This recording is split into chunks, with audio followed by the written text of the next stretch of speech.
Hello friends, hopefully आप सभी लोग अच्छे होंगे। So question number 25, last video में मैंने इसका हिंट भी दिया था, बोला था ये सिग्नम फंक्शन है। इसको हमने डिटेल में किया है, रिलेशन फंक्शन जो चैप्टर था आपका। एनीवेज मैंने इसको थोड़ा सा ड्रॉ कर दिया था पहले से ही ताकि समय बच जाए, बाकी मैं एक्सप्लेन करता हूं हमने कैसे किया था। अगर जो प्यारे स्टूडेंट्स डायरेक्ट इसी वीडियो पे आ गए हैं, ये जो फंक्शन इस तरीके से डिफाइंड है ना, तो देखिए मॉड एक्स क्या होता था, इस पे आते हैं। मॉड एक्स, ठीक है ना, अगर x ग्रेटर देन और इक्वल टू 0 लेते हैं आप तो ये x होता था, और अगर x को आप निगेटिव लेते हैं तो ये क्या होता है, माइनस एक्स। मॉड का डिफिनीशन। हालांकि सिग्नम फंक्शन 0 पे 0 डिफाइंड होता है। रीजन क्या है, क्योंकि मॉड x बाई एक्स है, तो इसको हम केवल दो पार्ट्स में ब्रेक करेंगे। अगर x को मैं निगेटिव लेता हूं, ध्यान दीजिए, जैसे ही आपने x को निगेटिव लिया, यहां से देखिए, तो मॉड x मेरा क्या होता है, माइनस एक्स ना। तो सिग्नम फंक्शन का जो डिफिनीशन है मॉड x बाई एक्स ना, तो यहां पे देखिए अगर ये करेंगे तो इसकी वैल्यू क्या आ जाएगी, -1। तो वही मैंने लिखा है कि जब x निगेटिव लेंगे तो इसकी वैल्यू आती है -1। ये फंक्शन ऑलरेडी हम लोग कर चुके हैं फ्रेंड्स, इसमें मैं नया नहीं बता रहा हूं। और अगर x को आपने पॉजिटिव लिया तो मॉड x मेरा क्या हो जाएगा, x, definition of mod function. तो उस केस में मॉड x बाई एक्स क्या हो जाएगा, ये हो जाएगा 1। तो देखिए जब x पॉजिटिव लिया तो इसकी वैल्यू 1 आ जाती है। 0 पे ऑलरेडी ये प्री डिफाइंड है 0। इसका ग्राफ देखिए, मैंने ऐसे ये अब लोग कई बार किए हैं। यहां पे एक्चुअली बुक में क्या होता है, देखिए जब आप x को निगेटिव ले रहे हैं ना, तो इसकी वैल्यू -1 है। x निगेटिव यहां तक आएगा, 0 पे इसकी वैल्यू 0 है, तो इसलिए मैंने यहां पे डार्क 0 कर दिया, देखिए ये। और जब x पॉजिटिव ले रहे हैं तो इसकी वैल्यू 1 है, ये y इक्वल टू 1, तो मैंने पॉइंट्स ड्रॉ कर दिया था, देखिए, ठीक है। अब मैं लिमिट्स की बात करनी है ना 0 पे, तो मैंने आपको बोला ना जहां पे फंक्शन का डिफिनीशन ब्रेक हो वहां पे लेफ्ट और राइट हैंड लिमिट चेक करिएगा। बट ग्राफ कितना पावरफुल टूल है, ग्राफ से आप बता सकते हैं कि लिमिट एग्जिस्ट नहीं करेगी। ऑलरेडी मैं इसका आंसर आपको बता चुका हूं, ठीक है ना, इसका आंसर मैं ऑलरेडी आपको बता चुका हूं। कैसे, ध्यान दीजिएगा। लेफ्ट हैंड लिमिट निकालेंगे 0 पे, तो 0 माइनस एच यहां पे कहीं होगा ना, याद रखिए 0 माइनस एच मतलब माइनस एच। मैंने आपको बोला था कि एच जो है लेफ्ट और राइट हैंड लिमिट के डिफिनीशन में जो एच लेते हैं ना, ये पॉजिटिव क्वांटिटी होता है, लेकिन 0 के बहुत करीब होता है। तो आप ऐसे जूम करिए, ऐसे ऐसे जितना भी 0 के करीब जा सकते हैं, बट पॉजिटिव लेना है। तो ये मेरा पॉइंट ग्रीन है, 0 माइनस एच ना, ग्रीन वाला पॉइंट 0 माइनस एच। तो ये देखिए 0 माइनस एच मतलब ये निगेटिव है, ये देखिए निगेटिव आ रहा है। तो निगेटिव जब x है तो इस फंक्शन का डिफिनीशन क्या है, जब x निगेटिव होगा तो -1। तो इस पे देखिए वैल्यू यहां पे आएगी, दैट मींस -1। अब राइट हैंड लिमिट 0 पे निकालेंगे तो 0 प्लस एच लिखते थे ना फंक्शन के डिफिनीशन में, जब लिमिट जब निकालते थे। मैं ये बोलना चाहता हूं कि जब राइट हैंड लिमिट निकालते थे तो ये लिखते थे ना, f of a plus h. A क्या है, 0, जिस पॉइंट पे लिमिट निकालना है, तो 0 प्लस एच। तो 0 प्लस एच देखिए यहां पे आएगा, ये है मेरा 0 प्लस एच, और इस पे फंक्शन की वैल्यू क्या आ रही है, 1। तो दैट मीन्स क्या हुआ कि जब लेफ्ट हैंड लिमिट निकालेंगे ना, ये 0 पे लेफ्ट हैंड लिमिट, तो इस फंक्शन की लेफ्ट हैंड लिमिट क्या आनी चाहिए, मैंने यहां से देखिए बताया आपको, -1 आनी चाहिए। और इसी पे अगर राइट हैंड लिमिट आप निकालेंगे इस फंक्शन का, तो आना कितना चाहिए, 1। तो left hand limit -1, right hand limit 1 आ रहा है इस पॉइंट 0 पे।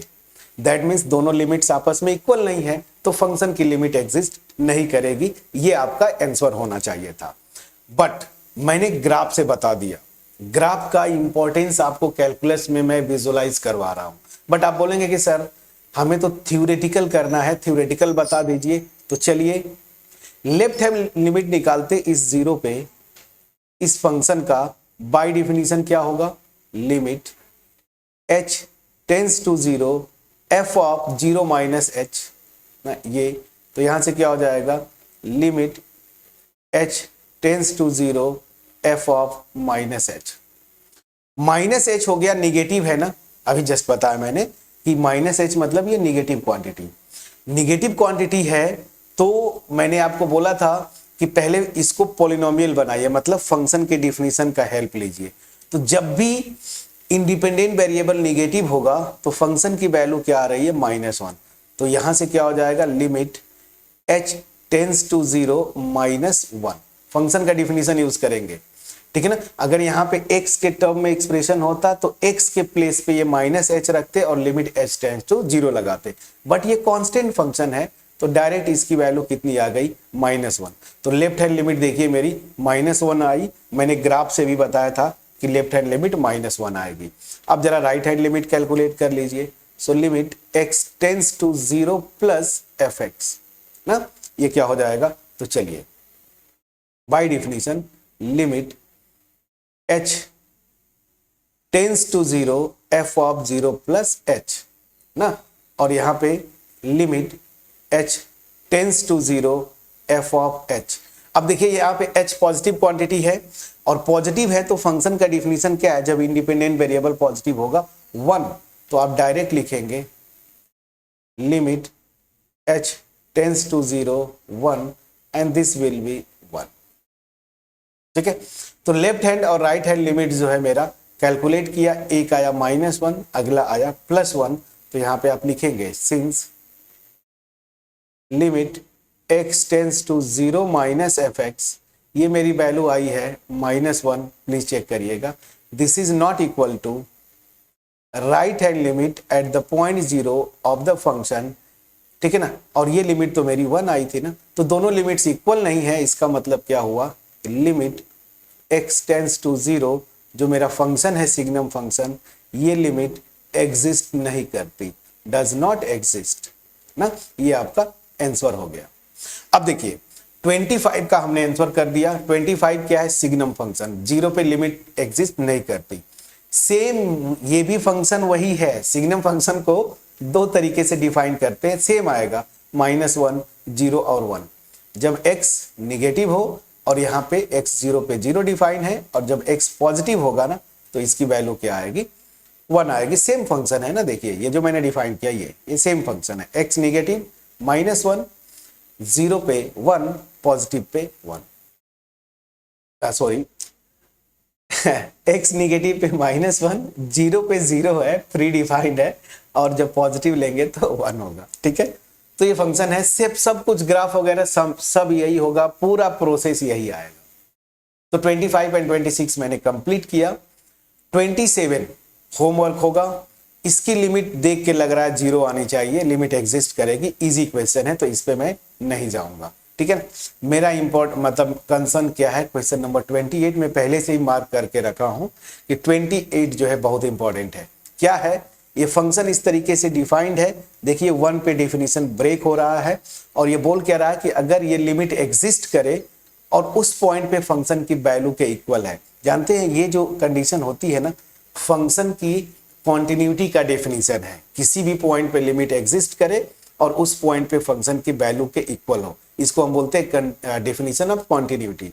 बट कॉन्टिन्यूटी 12 में सीखेंगे, फिलहाल जो दिया है आपको ये कंडीशन होल्ड करती है, तो ये जो constants are being involve in the definition of function a and b, ये कॉन्स्टेंट्स है ना, so they are asking the values of constants a and b।